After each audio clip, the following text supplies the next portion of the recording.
Hey, this is Dino Dangle live in the bowels of locker room number 4. I am joined by Dylan St. Cyr from Notre Dame Hockey, and today he's going to join me as we work on the danger zone drill. So Dylan's going to be my workout buddy today.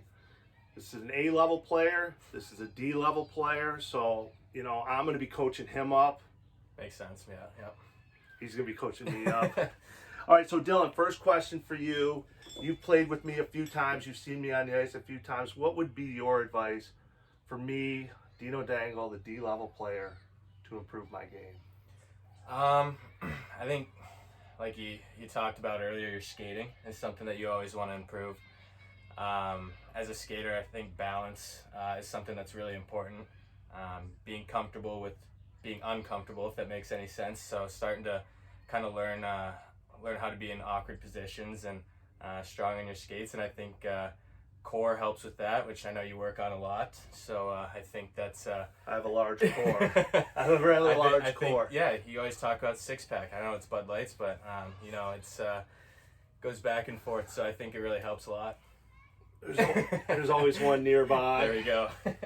So, what do you like to do for your workouts? What is you're a goalie, so your training conditioning is probably a little bit different than a forward or a defenseman or a football player or a baseball player. What do you like to do? What's key to your workout? Honestly, I think I work on a lot of flexibility and mobility, especially as a goalie. I think that's a really important aspect of the game. So. Doing yoga and obviously a lot of balance and core work, like I said, touched on before. Work on skating, no matter what position. Anybody can work on that part too. So, what can I do to work on my skating on the dry land? What do your teammates do? What are the people you know that are good at this game? What do they do to work on their skating? Right now, all the rinks in Michigan are shut down, so I couldn't even go skate if I wanted to. So, balance drills. Yeah, balance drills, core, and then. Honestly, rollerblading is something a lot of people don't like, maybe how it translates, how the stride translates to ice hockey, but I think just being on skates and being able to kind of get that feel when you're not being able to be on the ice. A lot of people that I know have been doing that, and again, just anything balance related, so. Yeah, one thing I've noticed is, with the exception of Eric Lindros, there's nobody in the NHL that's 280 pounds. So personally, I think my skating ability would improve if I, shed a few pounds. What do you think about that? Yeah, I mean, wear a trash bag around, get a little rollerblade, do that kind of stuff. No, I think it obviously helped. Doing a lot of mobility and stuff, the more agile for any player, I think that helps a lot. So yeah.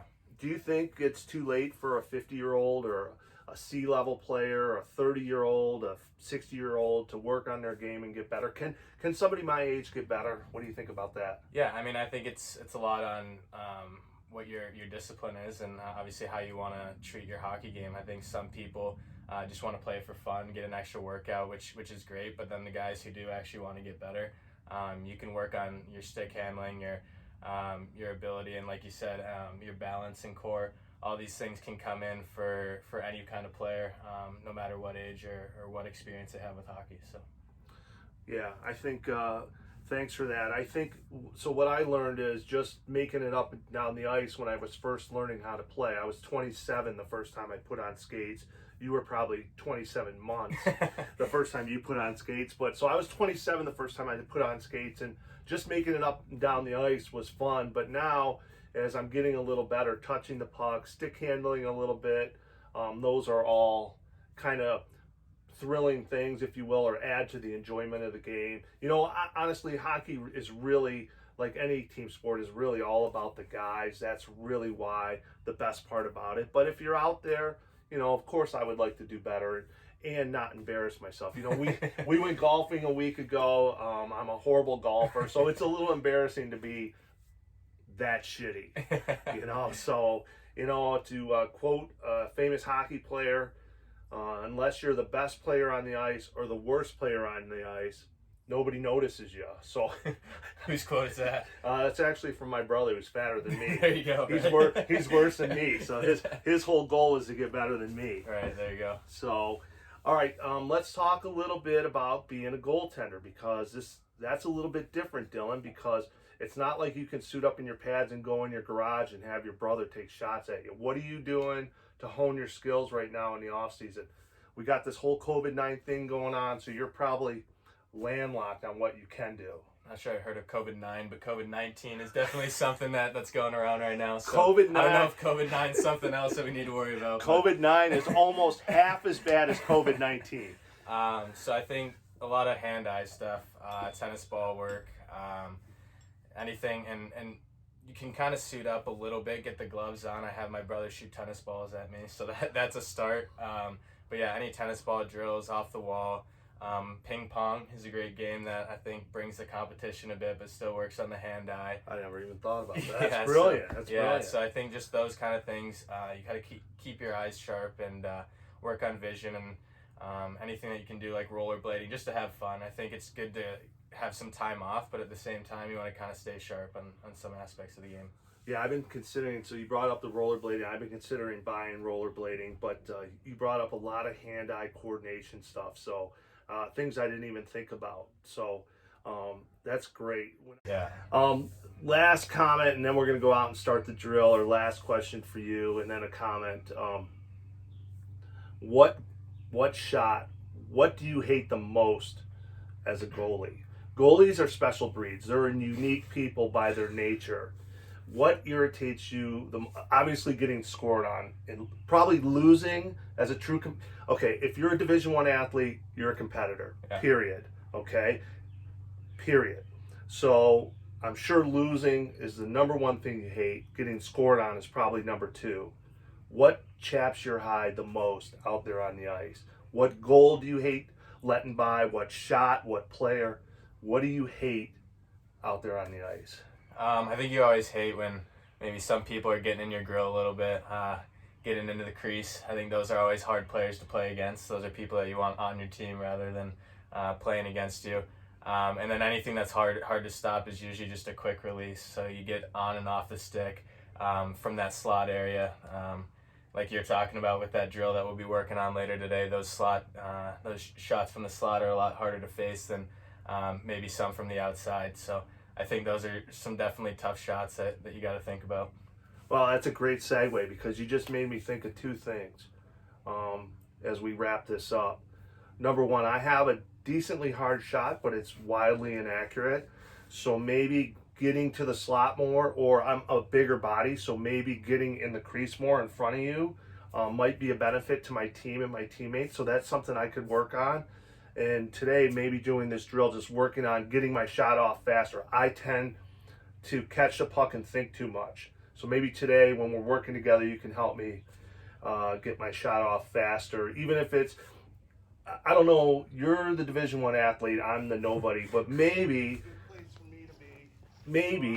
a hard shot, a quick hard shot might be better than a slow, accurate shot. I don't know. I think it's a little bit of both. I think the release is something to do with it. Obviously, accuracy is great, but if you just get it off on a one-time or anything off a pass, obviously makes it really hard for the goalie as they're moving east to west.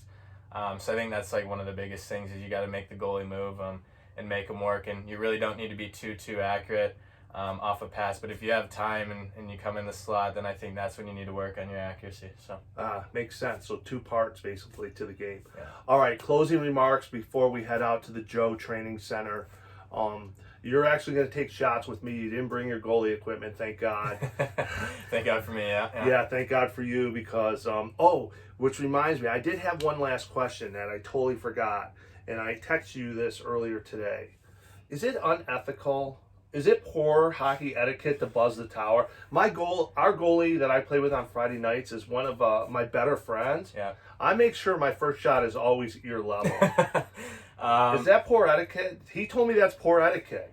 Well, I think it all kind of depends on who you're playing with. I know a lot of goalies, and I can speak for a bunch of other people. Being 5'8" goalie, I'm taking them off the head a lot more than other guys. So I think first shot, second shot, at least give them a chance, hit the pads, be a little nicer. But then I do that in warm-ups. Yeah, Does there that you go. count? Right, yeah, Okay. that counts. So after that, I think you can start getting into those head-high shots, starting to pick corners. But Okay, it makes sense. I always warn them in the locker room. I always tell them I'm going to buzz the tower. And Cliff Notes, our goalie, great Italian goalie. There's only one in the whole country. It's Cliff.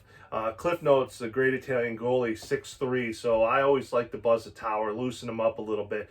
Danny, our other goalie, is a little older, a little more your height. I like to buzz his tower just because there's not many marbles in that can. So Yeah, that's not there going to you have a go. huge impact on our boy Danny. That's it. Me and Dylan, we're going to head outside to the Joe training facility, and we're going to work on this drill right here that was sent to us from Richard Gazinia from Pigs Knuckle, Iowa. We're going to work on the danger zone drill. So join us outside.